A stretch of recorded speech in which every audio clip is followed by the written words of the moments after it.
Pernah nggak sih lo ngerasa kayak beku total? Kayak tubuh lo tiba-tiba jadi batu, mulut lo kaku banget, sampai susah banget buat ngomong. Pas ketakutan nyerang tanpa ampun, dalam bahasa sehari-hari, itu namanya berhenti. Tapi jangan salah, berhenti itu bukan cuma soal diem doang bro. Itu kayak bisikan misterius dari dalam diri lo, bilang kalau ada sesuatu yang gila banget, harus lo hadapi, nggak bisa ditunda-tunda lagi. Dalam bahasa Indonesia, kata berhenti terdengar biasa. Tapi, bagi banyak orang, ini adalah titik balik.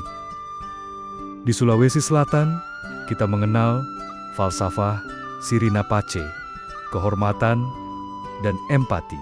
Di sanalah berhenti menjadi pilihan penuh makna. Saat seorang pemimpin Bugis memilih diam demi menjaga perdamaian. Atau ketika pelaut Bugis Makassar menunda pelayaran karena isyarat alam. Di Toraja, saat prosesi kematian berlangsung, aktivitas desa bisa berhenti total. Berhenti bukan karena takut, tapi karena tahu langkah selanjutnya harus lebih bijak. Disinilah kita mulai menjelajahi bagaimana rasa takut bisa menghentikan kita, dan mengapa berhenti itu kadang perlu.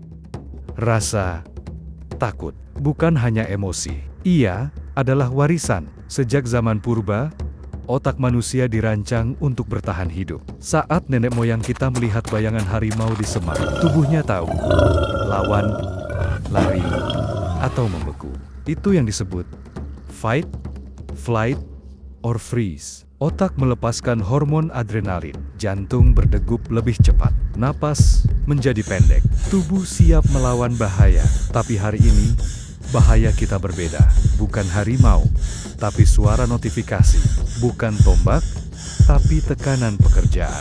Dan tubuh kita masih bereaksi seperti dulu.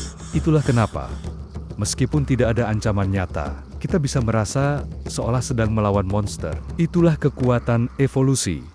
Rasa takut. Di dalam otak kita, ada bagian kecil, tapi sangat kuat. Namanya amigdala. Ia adalah penjaga emosi. Dialah yang pertama kali menilai, apakah ini bahaya? Apakah kita harus takut? Saat kamu mendengar suara keras, atau melihat ekspresi tidak menyenangkan, amigdala menyala tanpa izin, tanpa tanya. Ia langsung memerintahkan tubuh untuk bersiap, tegang, waspada, takut. Tapi kadang amigdala salah tafsir. Ia pikir presentasi di depan orang adalah ancaman hidup dan mati. Ia pikir tatapan dari orang asing adalah bahaya. Akibatnya, kita membeku, kita panik, kita merasa takut. Bahkan saat tidak ada yang banner-banner mengancam. Setelah kita memahami bagaimana rasa takut bekerja, kita bisa mulai belajar cara mengelolanya. Bukan untuk menghapus rasa takut, tapi agar kita tidak dikuasai olehnya. Salah satu cara paling sederhana adalah dengan bernapas. Tarik napas dalam, hembus perlahan. Napas adalah remote untuk menenangkan sistem saraf kita, tanpa menghakimi pikiran yang datang. Bagi yang mengalami kecemasan berat, terapi kognitif bisa membantu mengubah pola pikir yang menyesatkan. Tapi semuanya dimulai dari satu hal, kesadaran.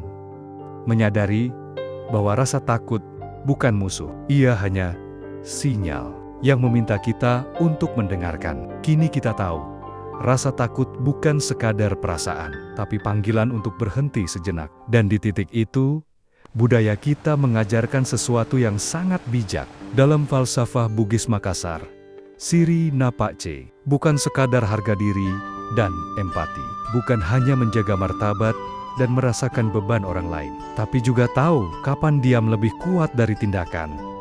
Berhenti untuk mendengar suara hati, berhenti untuk menyadari langkah mana yang menyakitkan, berhenti agar kita bisa benar-benar bergerak ke arah yang baru. Seperti pelaut yang menambatkan perahu bukan karena badai, tapi karena ia tahu angin telah berganti. Dalam budaya Sulawesi Selatan, diam bukan berarti lemah, tapi ruang bagi jiwa untuk bernapas. Kamu tidak sendiri. Ceritakan momen berhentimu di kolom komentar.